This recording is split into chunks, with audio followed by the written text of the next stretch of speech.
अस्सलाम वालेकुम। उम्मीद है सब खैरियत से होंगे। और ये मैं हमेशा कहता हूँ कि मेरी जो वीडियोस हैं वो 18 साल से कम उम्र लोग ना देखें। और बाकी जिस बंदे ने भी जो है वेपन का जिनको शौक है वो लाइसेंस के ऊपर वेपन परचेज़ करें, हवाई फायरिंग ना करें और रेंज के ऊपर जाएं।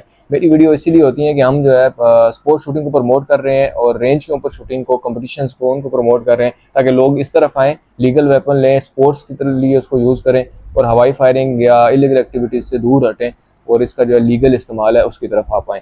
तो मुझे लोगों ने कहा था कि आप TR3 के ऊपर बनाएं, रशियन TR3 राइफल जो आती है उसके ऊपर कोई रिव्यू बनाएं, उसके बारे में कोई इन्फॉर्मेशन दें। तो ये मेरी ज़ाती अपनी लाइसेंस के ऊपर राइफल है और इसको मैंने खुद इस्तेमाल किया। रेंज के ऊपर मेरी बहुत सारी वीडियोस मौजूद है, मैं इंशाल्लाह वीडियोस अपलोड भी करूँगा और इसकी रिलायबिलिटी और बाकी चीज़ें जो है इस वीडियो में इंशाल्लाह उसके बारे में मैं आपको बताता हूँ। ये जो है ना सबसे ज़्यादा दो प्लेटफॉर्म पे राइफल्स जो हैं वो ज़्यादा से ज़्यादा पसंद की जाती हैं, रिलायबल भी समझी जाती हैं। एक जो है AK मैकेनिज्म, AK प्लेटफॉर्म है, दूसरा जो है ना AR है। AR में आपकी M4 वगैरह आती हैं और AK में आप ज़्यादातर लोग जानते ही हैं कि AK-47 जो है एक AK प्लेटफॉर्म का वेपन है और उसी से स्टार्ट हुआ AK प्लेटफॉर्म। तो वो जो है सबसे रिलायबल समझी जाती है राइफल।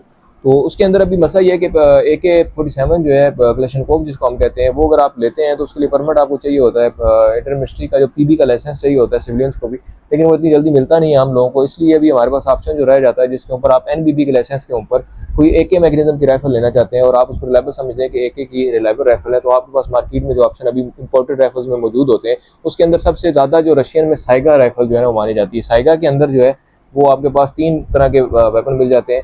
3 बोर जो है उसके अंदर, मतलब 222 आपको मिल जाएगा, 223 बोर मिल जाएगा और जो तीसरे नंबर पर 12 बोर मिल जाएगी। उसके ऊपर लॉन्ग बैरल, शॉर्ट बैरल, वो एक अलग उनके वेरिएंट है, वो भी मिल जाएगा। लोड वेपर एक कंपनी है, उसके अंदर भी जो है ना आपको 12 बोर, 223 बोर और 222 ये भी मिल जाएंगे। ये आप लीगल लाइसेंस पे ले लेते हैं। और 308 का भी ऑप्शन मौजूद है, उसमें भी आप ले सकते हैं। अगर आपको 308 चाहिए 308 में ले लें, 223 में ले लें, 222 में ले लें, 12 बोर में ले लें, ये सारे वो हैं। इन सब के बाद जो है ना सबसे बेहतरीन अभी जो AK मैकेनिज्म के अंदर, AK प्लेटफॉर्म के ऊपर, मेरे हिसाब से, हर बंदे का अपना एक्सपीरियंस तजर्बा है, मेरे हिसाब से जो सबसे बेहतरीन अभी इस वक्त राइफल है वो जो है ना TR3 है रशिया की। रशियन मिलिट्री भी इसको यूज़ करते हैं। इसका जो ऑटो मिलिट्री ग्रेड मिलिट्री का वेपन है वो आप रशियन मिलिट्री यूज़ कर रही है। और ये जो सेमी ऑटोमेटिक जो है ये सिविलियन के लिए इन्होंने मुख्तलिफ कंट्रीज़ में एक्सपोर्ट किए हैं और पाकिस्तान में जो डीलर्स इन्होंने इम्पोर्ट किए हैं ये वेपन, ये अपने लाइसेंस पे आप इनसे ले सकते हैं। इसके अंदर जो है ना अभी तक 2 जनरेशन आई हैं और 2 ही कैलिबर आए हैं। 2 जनरेशन क्या, TR3 जनरेशन 1 और जनरेशन 2। जनरेशन 1 के अंदर 222 और 223 बोर दोनों मौजूद हैं। इसी तरह जनरेशन 2 के अंदर 222 और 223 बोर दोनों मौजूद हैं। ये जो है राइफल ये 223 बोर के अंदर है, TR3 जनरेशन 2 और 223 रैम इसको हम कहते हैं। इसमें सबसे बड़ा फ़ायदा ये है कि बाकी जो राइफल हैं, मिसाल के तौर सबसे पहले इसका मैगज़ीन निकाल लें, ठीक है, देखें मैगज़ीन खाली था। उसके बाद जो है ना आप इसमें चेक करें कि लाइव एम्यूनिशन तो नहीं था, फिर आप इसको सेफ साइड पे फायर करें, वेपन आपको बिल्कुल खाली है। तो ये अभी आपके सामने है, इसको देख लेते हैं। ये बेसिकली ब्लैक कलर के अंदर आती है। ये जो इसके ऊपर बाकी चीज़ें लगी हैं, ये रेड डॉट जो लगा हुआ है, ये हैंड ग्रिप जो लगी हुई है, उसके बाद ये स्लिंग के लिए एक्स्ट्रा ये लगा हुआ है, ये सारी चीज़ें हमने आफ्टर मार्केट अपने मर्जी से अपने हिसाब से लगाई हैं। और ये ऊपर जो भी चीज़ें लगी हैं ये हमने लगाई हैं। बेसिकली सिंपल ब्लैक आती है और ये इसके ऊपर आप एक्सेसरीज लगा सकते हैं। इसके अंदर सबसे बड़ा फ़ायदा ये है कि साइगा के अंदर बाकी जितने मैं आपको बता रहा हूँ कि AK मैकेनिज्म की राइफल है, उसके अंदर जो है ना ये पूरी इसके ऊपर पिकटेनी रेल नहीं है। अभी आप देखें इसके ऊपर पूरा पिकटेनी रेल लगा हुआ है। आपने जो भी एक्सेसरीज लगानी होंगी आप इसके ऊपर इजीली लगा सकते हैं, क्योंकि बाकी के ऊपर जब आफ्टर मार्केट आप लेते थे, पिकटेनी रेल लगाते थे किसी तरह, तो वो बाद दफ़ा वो क्वालिटी नहीं मिलती है, वो हिल जाता है। उसको आप अल्टर करते हैं तो वो मसला ये आता है कि बाद ज़ीरो नहीं रहते स्कोप्स या आपके लेज़र जो आपने लगाए होते हैं वो ज़ीरो नहीं रहते हैं, तो फिर मकसद ख़त्म हो जाता है। तो ये बड़ा इजी है कि आपने डायरेक्ट इसके ऊपर माउंट कर लेनी है कोई भी स्कोप, आपको लॉन्ग रेंज के लिए चाहिए, शॉर्ट के लिए रेड डॉट, जो भी चीज़, या आप लेज़र लगाना चाहते हैं, फ्लैश लाइट वगैरह, कोई भी ऐसी चीज़ लगाना चाहते हैं वो इजीली आप इसके ऊपर इंस्टॉल कर सकते हैं।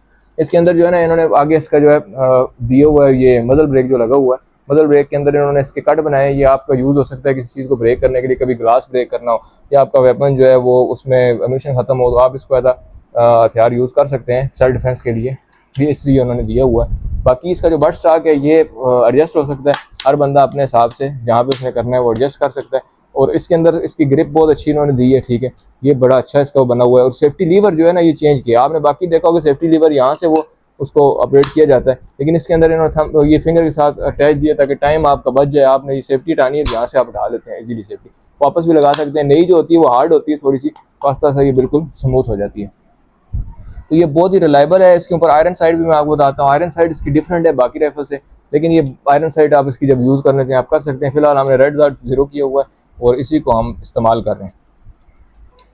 ये बहुत कामयाब है और मेरे हिसाब से ये राइफ़ल ले लेनी चाहिए। अगर कोई बंदा कहता है कि मैंने एक ही लाइसेंस किया है और एक ही मैंने राइफ़ल लेनी है, तो मेरे हिसाब से इससे अच्छी राइफ़ल उसके पास ऑप्शन नहीं है, ये ले ले। अब उसकी चॉइस है कि 222 ले या 223 ले। 222 की गोली थोड़ी सी महंगी मिलती है, इस वजह से लोग उसको अवॉइड करते हैं, लेकिन ये बहुत कामयाब है। मेरे हिसाब से 223 ले लें, क्योंकि इसका सबसे बड़ा फ़ायदा ये है कि POF इसका एम्यूनेशन बना रहा है। तो POF का जो एम्यूनेशन है वो आप इसके ऊपर इजीली यूज़ कर सकते हैं, उसमें कोई इशू नहीं आता और बड़ी आपको मुनासिब कीमत में मिल जाता है। तो वेपन वही रखना चाहिए कि जिसका एम्यूनेशन आपको इजीली मिल जाए। ऐसा नहीं है कि वेपन आपने ले लिया, कल को जो है ना इंपोर्ट का कोई इशू हो और आपको जो है ना एम्यूनेशन ना मिल रहा हो तो आपको कहीं से मिले ना। तो यहाँ जब मैन्युफैक्चर कर रहा है POF, तो वो ईजी है, आपके लिए बहुत ईजी है। आप अपने लाइसेंस के ऊपर वहाँ से इजीली परचेज कर सकते हैं। ये सारी चीज़ें जो अभी हमने आपको बताई हैं, कोशिश की है हमने कम टाइम के अंदर, कम से कम, क्योंकि डिटेल में आप जब जाते हैं तो बहुत सारी चीज़ें हैं जो आपको हम इस वीडियो में नहीं बता सकते। तो आस्ता आस्ता इन्फॉर्मेशन वो जितनी है आप तक इंशाल्लाह पहुंचती रहेगी। तो फिलहाल इन राइफलों के बारे में मैंने आपको जो बताना था बता दिया। और TR3 मेरे हिसाब से ये बहुत ही अच्छा वेपन है। हर बंदे की अपनी ना पसंद होती है, ना पसंद होती है, लेकिन प्रैक्टिकली मैंने इसको यूज़ किया। मैंने साइगा को भी यूज़ किया, रोड वेपर को भी यूज़ किया, इन सबको मैंने यूज़ किया, लेकिन ये मुझे बहुत अच्छी लगी है। वो भी रिलायबल है, ये भी रिलायबल है, लेकिन इसके अंदर जो है ना काफ़ी सारे ऑप्शन ज़्यादा हैं और ये लेटेस्ट है, इसलिए इसको मैं रिकमेंड करता हूँ कि ये हमेशा लें। ये AK आर्म से मैंने खुद परचेज़ की थी अपने लाइसेंस के ऊपर। ये अजहर खान पेशावर के अंदर AK आर्म वाले, उनके से मैंने ये राइफ़ल ली थी अपने लाइसेंस के ऊपर। उस वक्त मेरा लाइसेंस बन रहा था, डिमांड नोटिस पे मैंने उनसे परचेज़ की थी।